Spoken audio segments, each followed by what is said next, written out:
All right, welcome to the second part of Guitar Ground Rules. If you've worked your way through the first batch of lessons, let's talk about some of the things you should know. You should feel real comfortable with the basic chords. You should feel really comfortable with some of those basic strums. And you should understand some basic theory. We talked about the musical alphabet, talked about the major scale, and using notes from the major scale to build chords. Those are all things that you should feel pretty comfortable with. I hope you've been teaching yourself some songs and jamming with friends, and I don't know, who knows, getting up at an open stage and playing some songs. It's amazing what you can do with just those primary chords and some seventh chords. Those are really the foundations for songs, but there's obviously a lot more to know. So I'm going to move a little bit quicker in this set of lessons, and I'm going to teach you as much as I possibly can. We need to talk about chords some more, and let's go back to that notion of triads. And if you remember, we were taking the first, third, and fifth note of the major scale to make a major chord. Sometimes those are called chord formulas. In other words, 1, 3, 5 would be the formula for a major triad. And remember, we flatted the third. 1, flat 3, 5 would be the formula for a minor chord. Go back and revisit that lesson if that confuses you at all. But that's the notion of chord formulas, and that's really the way to understand any chord you run into. Sometimes the actual name of the chord, for instance, D suspended fourth, is a clue to how you spell the chord. That's a bit of a special case, but remember we said the fourth replaces the third.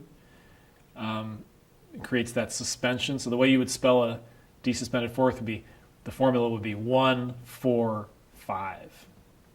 Those would be the three notes out of the D major scale that you would use. Quickly you get into more complex chords as you move beyond triads. We've looked at one, which is the 7 chord, which is the short way to say dominant 7 chord. Formula for the dominant 7 chord is the first note, the third note, the fifth note of the major scale, and the flatted 7. So you take the 7th note of the major scale and you drop it by a half step. It might help to see that on the guitar. Let's try a C7 chord. The chord formula for that would be 1, 3, 5, flat 7. Okay, this is a dominant 7th chord. It's another name for it. Well, C is the first note in a C major scale. It's a C note. E is the third note. G is the 5th note. Okay? And B is the 7th note of the C major scale. Now remember I said you have to flat it. Well, this is an open string here, this B. To flat it, we need to play it on a different string. Right here. That's a B flat. I've got my third finger on the third fret of the third string. When you actually play the C7 chord, your fourth finger is playing that note. One interesting thing is that we've replaced the G with the B flat, and we no longer have a G note in this chord. We've got C, E, B flat, C, and E.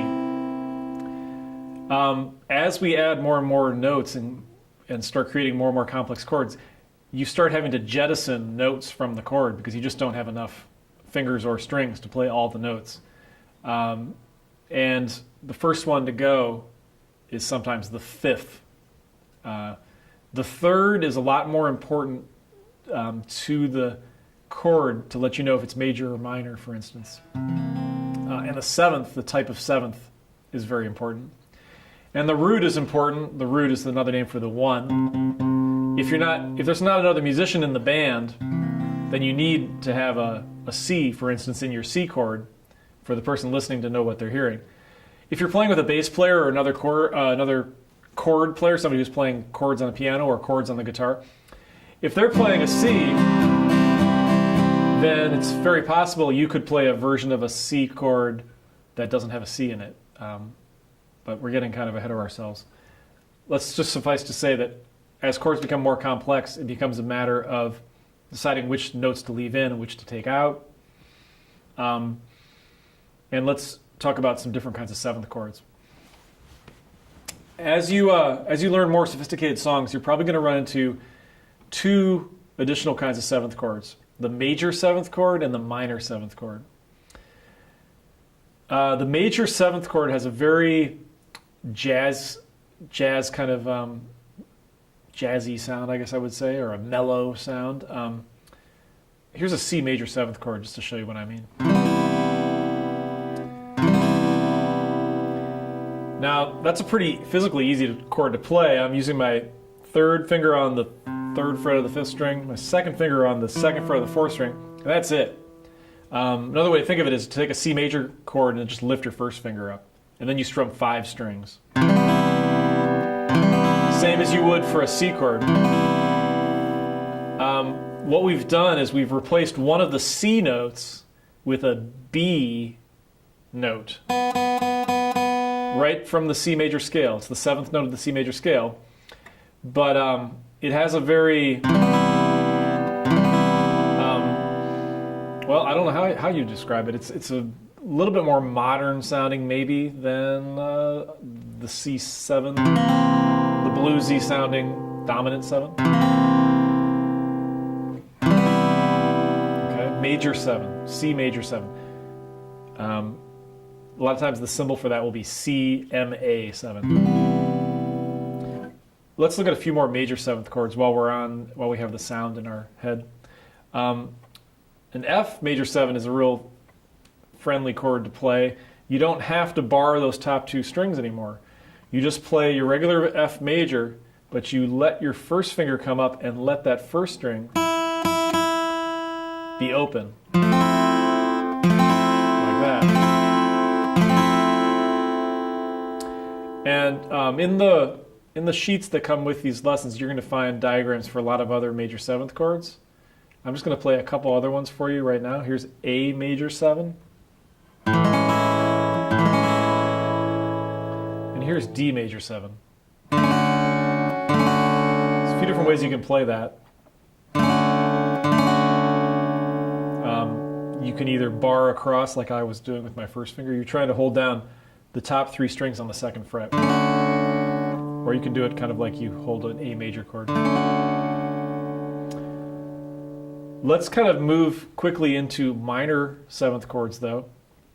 And like I said, you're going to have diagrams for a lot of different major seventh and minor seventh chords.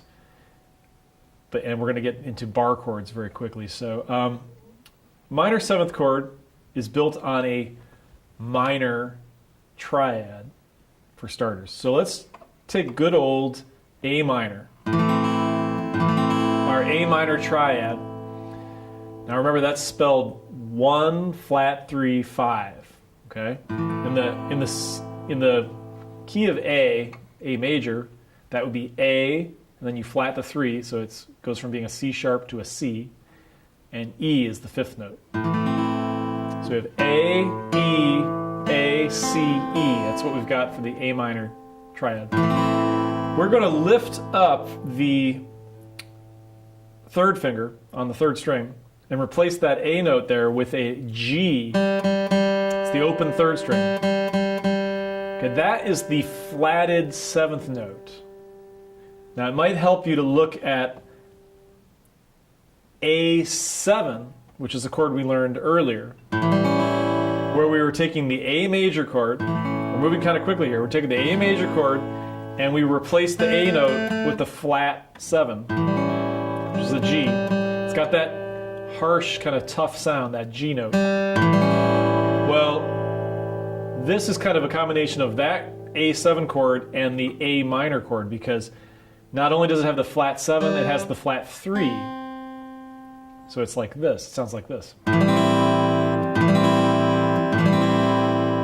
So you can see that things are kind of ramping up, because as we learn more and more chords, we start to see more and more relationships between them.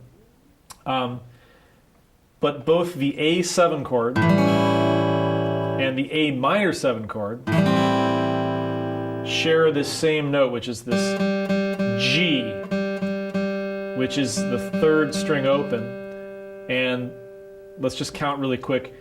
If I count an A major scale, it goes A, B, C sharp, D, E, F sharp, G sharp, A.